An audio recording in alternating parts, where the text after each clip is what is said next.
No, I don't want what you got. You got Pikachu-itis. Could be a little shocking. I got the knack. How you doing? Welcome back once again. It is time for the 31 days of Halloween. We are covering a different horror movie a day throughout the month of October, celebrating this Halloween season in spirit. We've been doing the Friday the 13th movies to start off the month, but in the I don't want to get repetitive or boring or just, I want to like really appreciate these movies. So I've been taking a little breaks here and there and throwing in other movies I'm covering this year. See, last year, if you were tuned into last year's 31 Days of Halloween, you might have noticed a theme. The theme last year was vampire and Dracula movies. Yeah, that was like I'm really big into vampire movies, especially Dracula movies.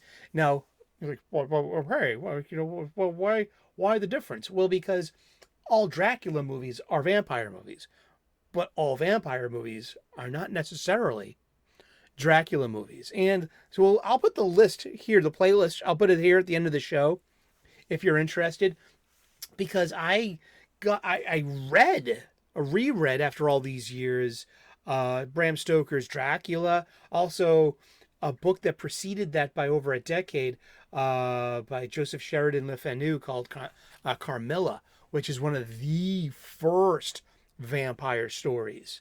But more people know Bram Stoker's Dracula than Le Fanu's Carmilla.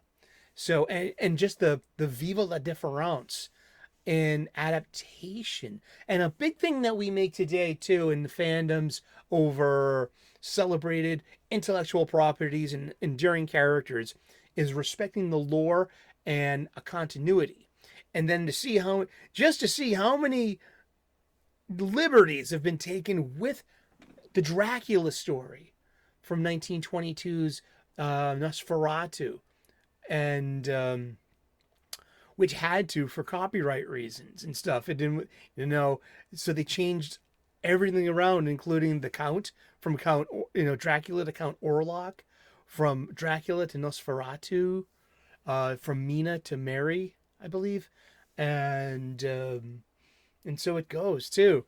But it kept all the story. It was just changed. They changed the names, and then comes Bela Lugosi's Dracula, and then comes Christopher Lee's Dracula.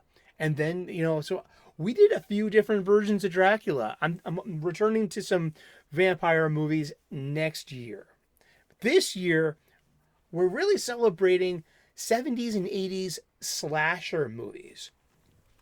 Slasher movies are a subgenre in the horror movie genre. And it's like we have vampire movies, you have monster movies, you even got torture porn movies. What's torture porn? I could best say that's like the Eli Roth Hostel movies or the Saw franchise. Not for me. I know which kind of horror movies give me nightmares and the kind I can enjoy because I like the genre of horror. I mean, I'm not going to waste. I don't find torture porn entertaining. No, I don't. It's not fun, and it's not how I want to spend my time. I'd rather watch something cheesy like Phantasm from the late 70s or from the late 80s like Rawhead Rex, which we might throw in at the end of the month, which is a Clive Barker story and one that he learned from, that he made a vow after Rawhead Rex. He was like, I'm going to direct my own stories. And then the next one of his movies to be adapted from his stories, he directed a little movie from Dimension Films you might remember called Hellraiser in 1987. That's covered too. At the end of the show, you're going to see the playlist. And if you're doing your own 31 Days of Halloween, it's a great resource to get some inspiration. If you're scratching your head on, I don't know what to do tonight for a horror movie, check out the playlist. You'll definitely be inspired for a horror movie tonight and tomorrow. So yeah, we're taking just a little momentary break from the Friday the 13th movies. We officially have one, two, three, four more of the Friday the 13th movies to do. We'll wrap up that series on Friday the 13th, October 2023. Isn't that appropriate? So I'm glad that I took 2 breaks from the series. Last week we covered 1974's The Texas Chainsaw Massacre by Tobe Hooper, pretty much setting up the beginning of the slasher film genre. There might have been some instances before it immediately, but Texas Chainsaw Massacre really kind of set the rules. Mass killer, group of teenagers, and most especially final girl. And they're enduring tropes, and they're enduring like parts of the story and why we come back. And they're kind of predictable, but still we watch them anyway. I don't. We're covering today 2009's. We don't have very many 21st century movies on the lists. Actually, I probably have the most. This year we're doing 4, at least, movies made, maybe 5, made in the 21st century. So we see a bit, it's been 2 generations since Friday the 13th Part 1 in 1980, or 1974's Texas Chainsaw Massacre, or 1978 John Carpenter's original Halloween. So the genre, of course, has to grow and evolve. And when we pass the torch from father to daughter, or from old to young, the new sensibilities, they come about. Do they not? That's just progress. That's just the way it goes. I don't have any answers. All I have are more questions. And I'm going to read this because I love to read from the wiki. And on the background, let's turn on some extras. I got the Shout Factory, Scream Factory, Blu-ray of The Hills Run Red, a 2009 horror movie produced by internet friend and imagination maestro of the post-geek singularity, Mr. Robert Meyer Burnett. And also directed by his friend Dave Parker. And the screenplay, they brought in a new screenwriter to punch up the script, and he was David Shaw. Or Shaw. I'm sorry if I'm mispronouncing your name, Mr. David. And it was wow, we're going to get to it, but it's a Shout Factory disc, so it's loaded with extras. Wow. Really is loaded with extras. Ooh, here's a trailer. The original animatic. We got a production. It's a pretty gory movie. So I don't know what to show for footage here, because it is pretty gory. It's rated R. There is, what it is too, I find, as a fan of slasher films of the 70s and 80s. This is a movie made by fans of slasher films of the 70s and 80s. This is very much, a non-cheeky homage. I mean, you had 2 films made right around the same time as this. Let's see. There was a 2004 parody of horror movies. We covered it last year. Broken Lizard's Club Dread, and it's a send-up of slasher movies of the 70s and 80s, yet it succeeds as a slasher movie because it pays attention to all the rules. And then 2 years after The Hills Run Red came out, in 2011, Joss Whedon and Drew Goddard put out the Cabin in the Woods. Once again, this celebration of horror movies and embracing the spectrum and the splendor of the genre. It is, and the subgenres that exist within the genre itself. It's really nice. So this movie itself, I didn't know what to think. I've never seen it. I've only heard about it because I'm a frequent viewer of with Robservations with Robert Meyer Burnett. Robservations with Robert Meyer Burnett. Do, do, do, do, do, do, do. Welcome, imagination connoisseurs. It is I, your dupe of dope discourse, your Robert Meyer Burnett, Robcasting at you. Yeah, I mean, he's on my Mount Rushmore of YouTube creators that inspired me to be one. Seriously.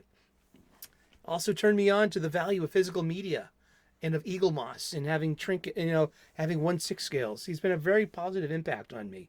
And thank you, Robert Meyer Burnett. And he's very accessible too. He follows me on X Twitter. And I asked him, I was like, dude, I'm really not into torture porn. It's like, is your movie like that? And he's like, no, not really.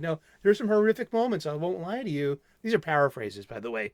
I'm not going to read you my DMs with Rob, okay? Hey, Rob, I'm not going to do that. But I don't mind telling you the story. It's not telling stories out of school. But I came to him with my concerns about torture porn, and he was like, "No." And he advised me too. There are themes to unpack in this, too. And he's right. I found it. I watched it with the director commentary, with the writer and himself.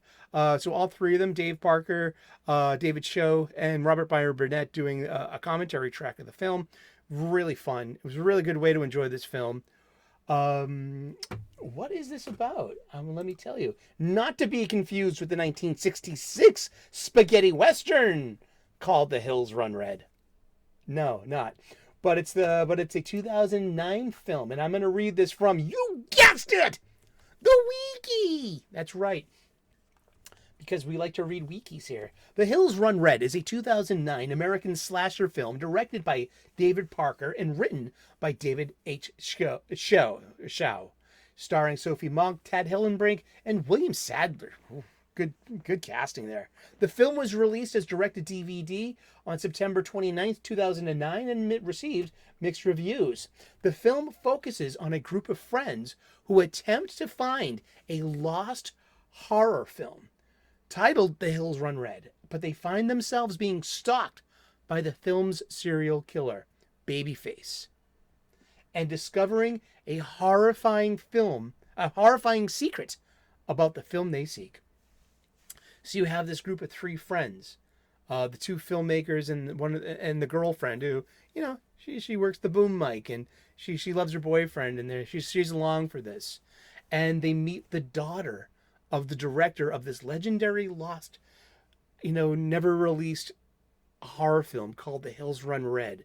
So they're like the two boys are on a quest to find a copy of the existing copy of the print of this legendary movie that nobody's seen. So it's kind of meta. It really has these meta moments of of film within film within film, and it plays with all the usual tropes of the slasher film. It's so fun. There's TNA. I mean, I'm a sucker for TNA. I really am. I mean, it's titillating. It's supposed to be there for a reason. And that was part of it because it was the 70s and 80s. I mean, the only place to see that kind of level of, nudity would be like foreign films or even pornographic films that were only available at certain areas in in less reputable parts of town. I mean, home video was just coming into being. And that proliferated available at home adult movies containing that. So for a while, the only places you could really catch that, that TNA, you get a, glimpse of some beautiful women, sometimes naked, it was these horror movies. Yeah, or even comedies too, like rated R comedies. Jamie Lee Curtis doesn't show full frontal topless until Until Trading Places, a comedy with Dan Aykroyd and Eddie Murphy. I mean, seriously, she didn't get naked in her horror movies, because she was the last girl. She was very wholesome. She was like the virtuous one. Hmm.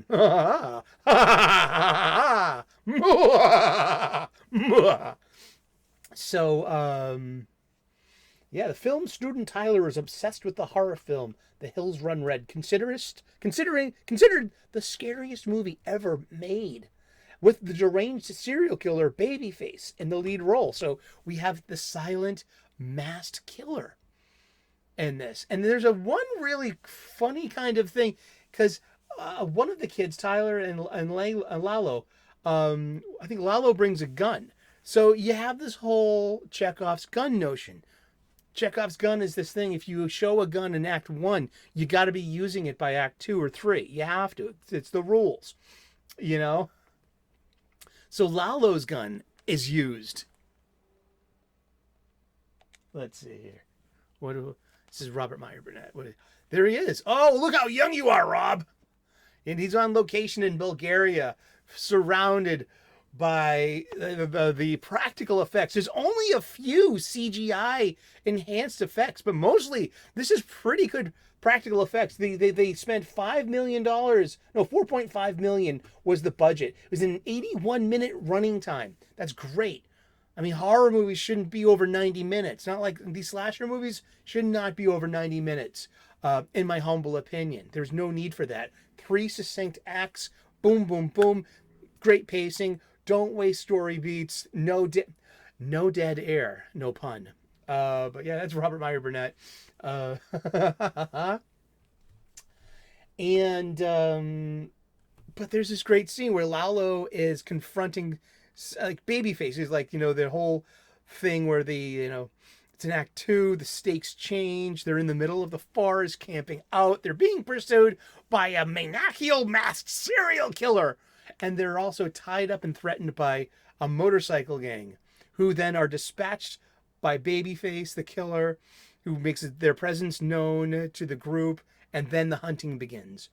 And so Lalo has got 2 emergency flares in his hand, and he's warding off Babyface with, and Babyface has retrieved Lalo's gun. And so one of the first times in cinematic history, our serial killer uses a gun, and he just shoots Lalo in the shoulder, incapacitating him and saving him for the end of the movie, for his horrific fate.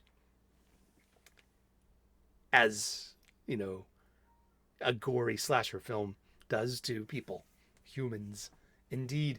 And but it had this Indiana Jones quality to it. It had like this Raiders of the Lost Ark thing, the famous scene where the guy in the turban comes out with the scimitar and does all the fancy, sword work, on guard, Indy, and Indy just shrugs, shoots him, Han Solo style.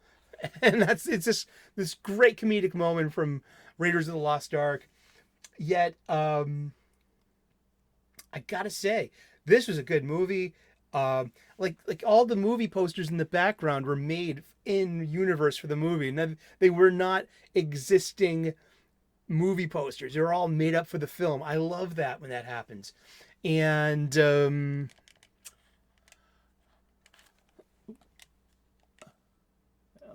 Oh, that's sorry. Get back to this wonderful art here. There we go. And but yeah, the fate of the final 3 of the 3 friends that we met in Act 1, and also the daughter of the director of this movie, who was then just, he had to achieve a better than verisimilitude.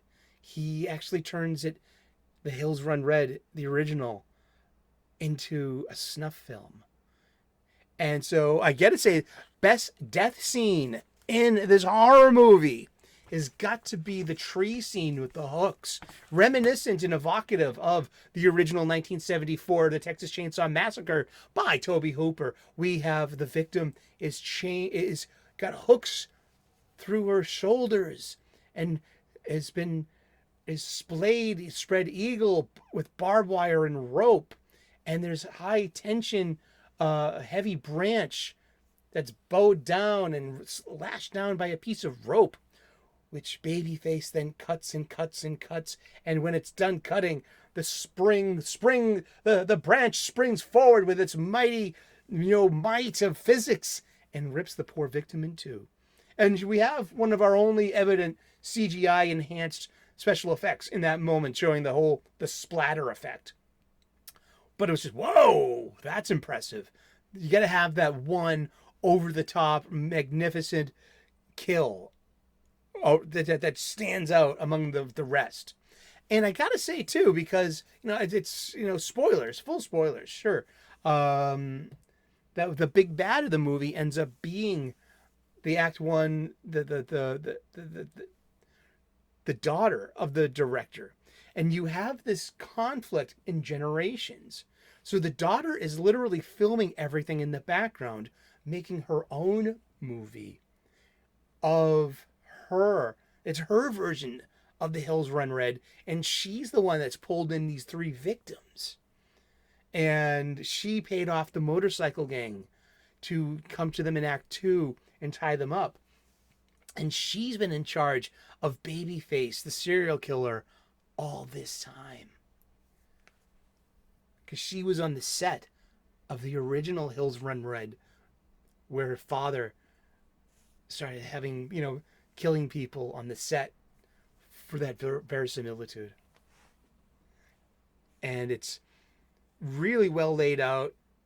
The story notes, the story, the pacing, the revelations of who's who and how everything fits in the end.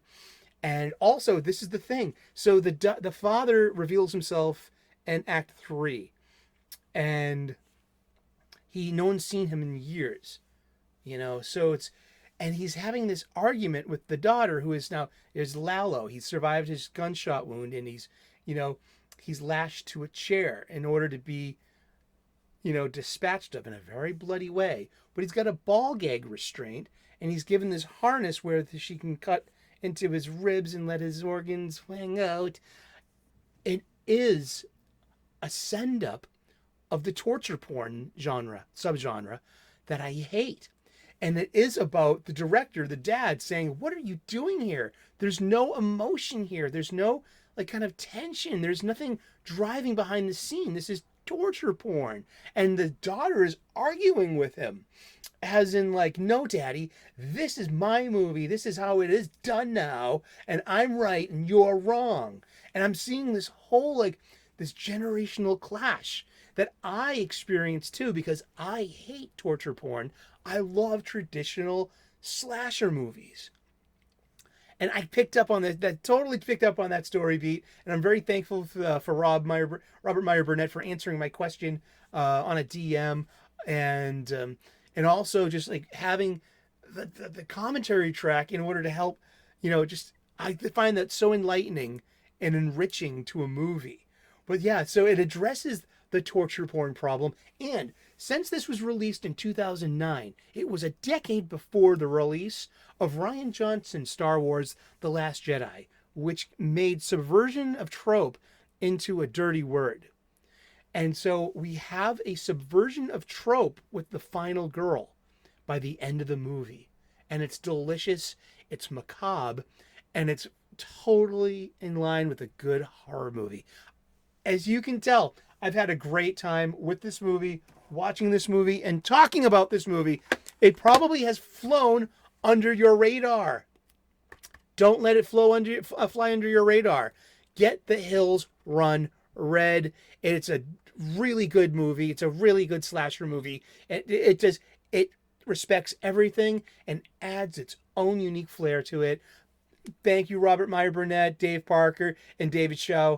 Good movie. Thank you. I'm so grateful. I'm part of the Post-King Singularity community. Peripherally, I'm a viewer and a T-shirt wearer of Observations in the PSG. That I would never have been clued into this magnificent slasher film if I hadn't been tuned in to Robert Meyer Burnett. So thank you, Robert. I hope you tuned into the show today, and I hope you're getting a kick out of someone enjoying, once again, one of your movies. And so we're celebrating the 31 days of Halloween with a horror movie every day in the month of October, 6 p.m. U.S. Eastern daily. We're dropping these. Tune in. If you don't want to miss out, turn on those notifications and subscribe. Smash that like button while you're at it. We also do other daily contents as well. We talk about comic books, 3 p.m. U.S. Eastern daily at our Comics Coffee table. Pull up a chair, grab a cuppa.